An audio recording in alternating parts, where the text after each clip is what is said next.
I'm coming to you from Athens, Greece, downtown, the center of Athens, and I thought I would do another quick video on two topics. The first topic I want to talk about is a news topic, which is about the JCPOA and some of Lavrov's statements with regards to the JCPOA and Iran and the US and oil and the Biden administration and these things and sanctions, of course. And then I also want to just touch upon the topic of say the East versus West and where this is heading, kind of a tale of the tape. If you're into sports and you have two football clubs squaring off against each other, or a boxing match, you kind of go, the tale of the tape between the two competitors involved and how they match up with each other. Because I think what we are seeing is the strategy of the West and the strategy of Russia, say the East, starting to crystallize with regards to Ukraine and beyond Ukraine as well. But Ukraine is where the theater of conflict is. That's where the ring. That's the football pitch, and that's where this is going to be fought out. And I want to kind of talk about that. I've got some thoughts on it. So first, let's talk about JCPOA. Now, the JCPOA news is that in Vienna, the talks between the Iranians and the parties involved in the JCPOA, which includes the Biden White House, the United States, as well as the Europeans, and of course Russia, which is a very big player in these negotiations, if not one of the leading players in mediating these negotiations. The JCPOA is close to. We're very close to a deal in Vienna. The latest reports say that we're literally just a few small steps away from a deal with regards to Iran and uranium enrichment and Iran's nuclear capabilities and these things. I mean, this has been going on forever, right? 5-6 years. And this is the deal that Trump, the Trump White House scrapped. The Obama White House, put it together. The Trump White House scrapped it, and the Biden White House came back and they resumed everything. And we're very close to getting a deal, and that would mean that Iran can begin to export its energy, its oil. And the Biden White House is very, very keen on getting a deal buttoned up very, very quickly, because they want to remove some of the pressure of the Russian sanctions with regards to oil and oil prices and oil exports. What does that mean? Well, it means that the United States is looking to import Iranian oil and is looking to have Iranian oil start hitting the market. And they're saying that Iran can really ramp up production and can ease some of the pressure from the sanctions on Russian oil and Russian energy. So isn't it interesting that the Biden White House is going to swap out Russian Russian imports and exports, depending on which side you're looking at it from. They're going to swap out the import of Russian oil, and they're going to replace it with Iranian oil.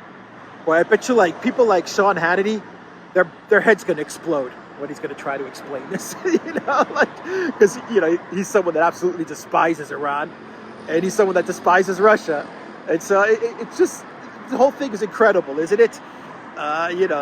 Iran, a state sponsor of terror, as the U.S. likes to label the Iranians, especially the mainstream media. They always call them the number one sponsor of state terrorism. That's what Hannity always leads off with when he talks about Iran.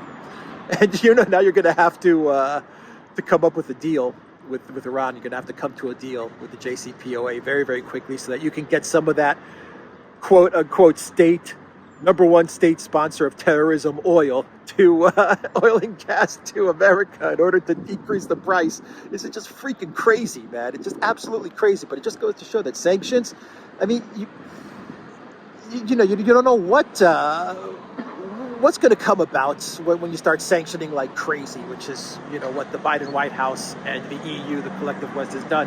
You have all kinds of unexpected consequences and collateral damage and all kinds of different crazy things that are going to happen. And what do I mean by that? Well, Lavrov came out with a statement and he said, you know what? Yeah, we are kind of close to a deal, the JCPOA, and dealing with Iranian uranium enrichment. That's a mouthful, huh? Iranian uranium enrichment. And Lavrov is saying, yeah, we're close, but you know what? These sanctions that you've placed on us, well, as Russia being perhaps the superpower, the leading superpower with regards to nuclear energy and uranium and building nuclear reactions and nuclear reactors and all of these things. I mean, Russia is the top dog in all of this. Well, it's going to be hard for us to work with Iran and to monitor what Iran's doing and to trade with Iran and to make sure that they're going to follow the terms of the deal of the JCPOA, because you've got all these sanctions on us.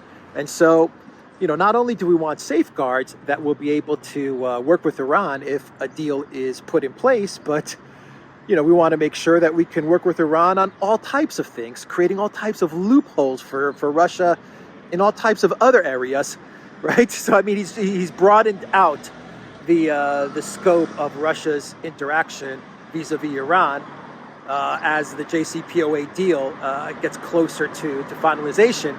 And if they don't give Russia and Iran a lot of leeway as to how they can interact, then Russia may sink the deal, right? I mean, it's freaking nuts. And if they sink the deal, obviously, the Biden White House can't relieve some pressure from the rising gas prices.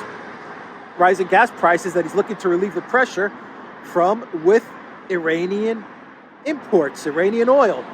How about that? It is crazy. So Lavrov is exerting leverage there. And we're going to see what happens. We're going to see what happens. Remember, Russia is the big player when it comes to nuclear. It's the big player.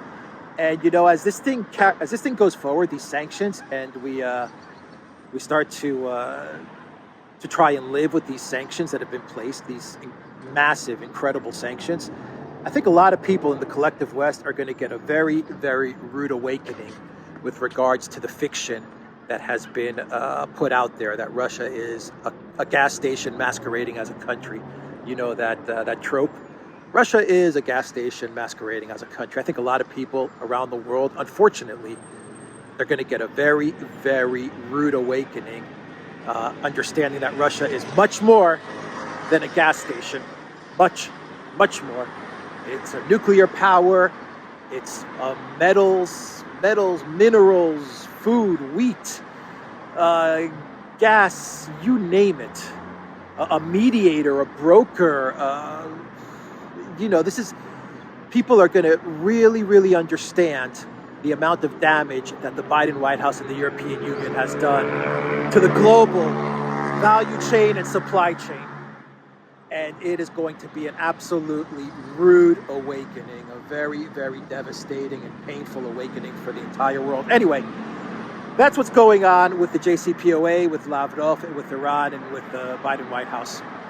Now let's get on to this East versus West battle that is taking place, and how we are getting a very clear understanding now as to the strategies of both sides. So the West, Blinken, by the way, was in Poland, and he met with various NATO counterparts, and he said that they're going to try to get more weapons, more guns, aircraft, missiles, whatever they can get into Ukraine. They're committed to that, and the United States is really committed to creating some sort of viable resistance and insurgency, right? Moderate rebels, so to speak. The Washington Post actually had an article that said that the Pentagon is planning to evacuate Zelensky, to create a government in exile, and to create a very vibrant and very active insurgency in Ukraine. So, the West's strategy right now appears to be, once again, the strategy that they employed in Syria, the strategy that was employed in, say, Chechnya in the late 90s, early 2000s, where they're going to funnel as much weapons as they can, as much military hardware. They're going to train these radical forces. In Syria, it was IS, right? It was IS and these jihadists. In Russia, it's going to be the Azov guys. And they're just going to try to create chaos, and a very prolonged chaos. And that was the title of the Washington Post article, actually. It says that the Pentagon is working to create a prolonged insurgency. I believe those were the exact words, a prolonged insurgency. And that's what they tried to do in Syria. Assad must go, right? And so what did they do? They got their script writers, really busy, and they created the whole moderate rebels myth. The Obama White House created the moderate rebels myth, which, played really well in the European Union and in the United States, but everyone who was in the know and who had a little bit of understanding and who could see the nuance of it all understood that moderate rebels were simply, IS, right? IS. When I say the whole thing as one, YouTube dings me, and they really crush the video when you mention anything about IS and those jihadists. But everyone knows what I mean, right? The people that were going around burning people and just doing all horrible things, chopping off, just horrible stuff that everyone saw on video. Well, those were the people that were trained and funded by the U.S., Turkey, Israel, all these forces together. Those were the moderate rebels. The white helmets, all these things, all these fictions, all these Hollywood created fictions and storylines. These nasty people were the jihadists. They were the insurgency. They were the ones that were fighting Assad in the whole Assad must go narrative. And so that's what they're looking to do in Ukraine. And they've got a couple of advantages that they didn't have in Syria, or a couple of weapons that they are employing, big weapons that they've already employed that they didn't employ in Syria or did not employ in Chechnya when they were funding jihadists there as well to destabilize, the Caucasus. And that has to do with the financial aspect of it, the economic sanctions, the media side of things, the censorship, the cancellation of Russians, the persecution of Russians who are living abroad. If you're Russian and you're living outside of Russia right now, you are a persecuted class. You're persecuted. There's no way to sugarcoat this. There institutions, places of work, society is coming after you just because you're Russian, you're Slavic, you're of Russian origin, culture, Russian speaking. And so they're employing everything like that to destabilize, the Putin government, to destabilize the Kremlin, to sow chaos inside of Russia while they create this vibrant insurgency that the Pentagon is talking about, this prolonged vibrant insurgency. And instead of moderate rebels who are actually jihadists, what they're going to do, and what Europe is going to do, and NATO and the Biden White House, what they're going to do is they're going to arm these Azov guys, these far right NAZIs. They're going to arm them to the teeth. They're going to train them, and they're going to act as the prolonged, vibrant insurgency. And they'll get their script writers to give them some really friendly name. Instead of moderate rebels, they'll call these Azov guys something like, I don't know, Ukraine Patriots, or so it's just something. They'll figure out a Hollywood type of name for them, and then they'll get MSNBC, CNN, BBC. They'll get big tech to push the narrative out, to amplify it, to create some fuzzy stories around these guys, and white helmets type of stuff. Soften them up. Maybe get George Clooney to create a documentary or something, like they do with the white helmets. Some Netflix specials, and they'll start doing all of that. But these guys are NAZIs. But it's IS was IS. They were jihadists, radicals, but they were there for a purpose, to remove Assad. And now the purpose is Putin must go. Assad must go. Putin must go. And the theater of conflict is going to be Ukraine. So that's the strategy of the West: prolonged, brutal, chaotic insurgency, using the Azov guys with all of the marketing facade and everything, covering up what's really going on. Russia, the East. Well, Russia is going to be looking to employ a similar strategy to Syria. Once again, it's not the exact same strategy, but similar, and also a similar strategy to what was used in say, Chechnya as well, which was a difficult war, and in the beginning did not go well.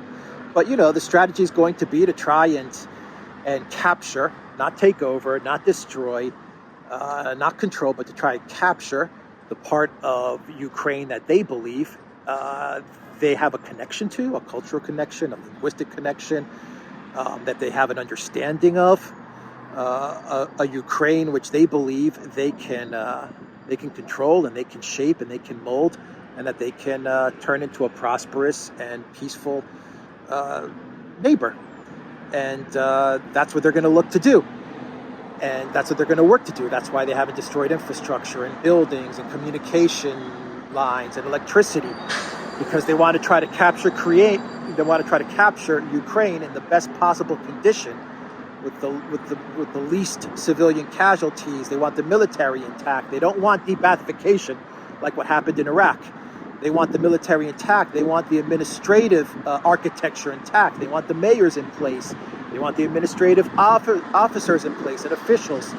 They don't want to upend and uproot everything. They want a very smooth and peaceful transition to this new government that they're looking to put in place, this friendly new government that they're looking to put in place. And, like, for example, in Grozny or in Damascus, Chechnya or Syria, they're going to pump a lot of money into this new entity, this new Ukraine, whatever it's going to be, and they're going to try to make it nice. They're going to try to make it a place that people are going to want to live in. The mayor of Kherson, say in Ukraine he was making, I don't know, $200 a month, right? The Russian Federation is going to come and they're going to say, well, here's, $600 a month. I'm just throwing a number out there. They're going to make it worth his while to want to be part of this new entity that's aligned with Russia.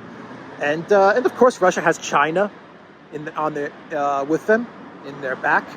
They have much of the East that's with them. They have much of the Latin America that's been in support of Russia, tacitly, but in support. And they have the Fortress Kremlin that they've been building up over the years. So this is not the Russia of Chechnya. This is not the Russia of Syria. The military's better. The government is more stable. Putin seems like he's at his A game, and they've been building up for this for the past 4 or 5 years. They've been decoupling from the West, and they've built what's called Fortress Kremlin, so they can withstand the financial and economic media onslaught that the collective West is pushing their way. And so that's the fight that we're going to see in front of us. We're going to see Russia try to solidify its control in the Ukraine that it decides to capture, and we're going to see the West try to sow chaos and to sow an insurgency in this Ukraine, this new Ukraine that Russia is going to be putting in place. And in the meantime, the West is going to try to hit Russia hard.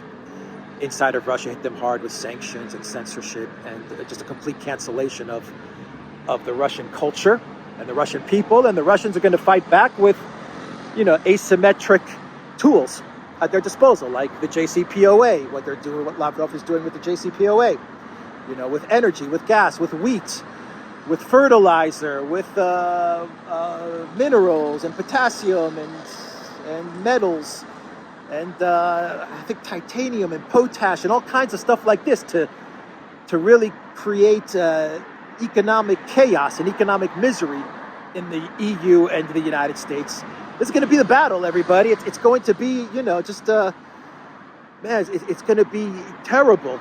It's going to be terrible, but also just a clash of just brute force and muscle. And wow, what a horrifying and scary and exciting time to live in.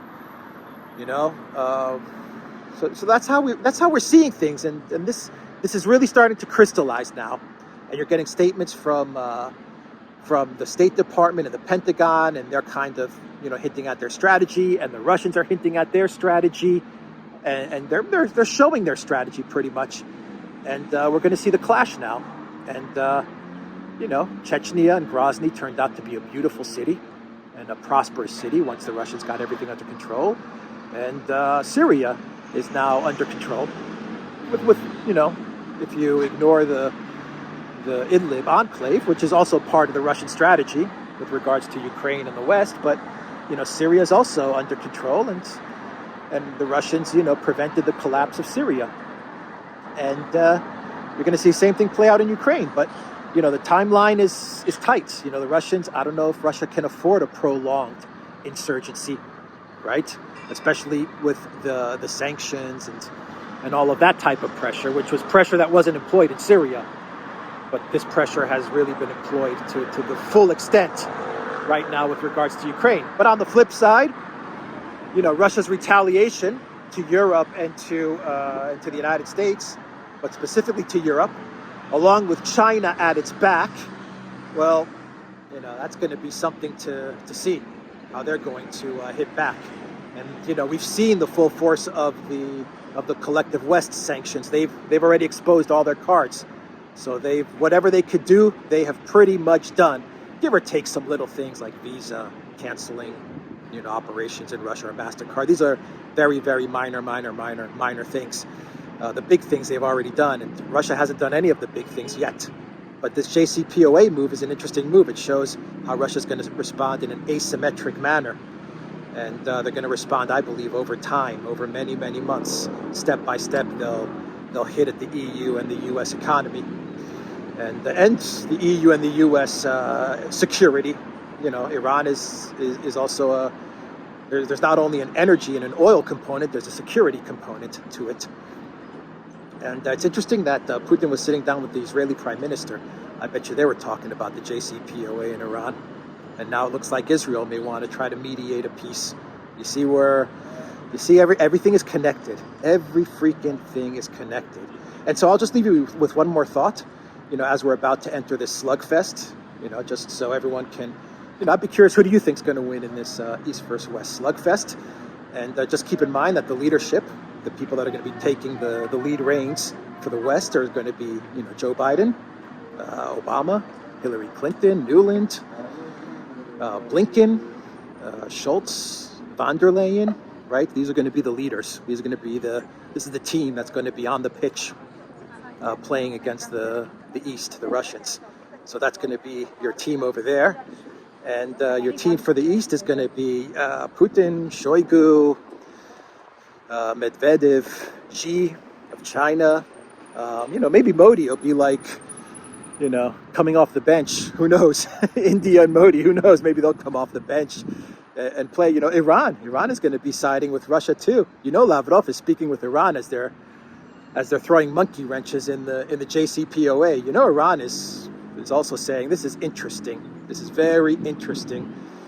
So yeah, the East is going to be Putin and Shoigu and Xi Jinping and you know, Zakharova and that's going to be the team of Team Russia, so to speak, Team East, and yeah, and so that's the video, guys. That's the video. I just wanted to get that out there. Some thoughts to everybody, and the Duran.locals.com. Take care.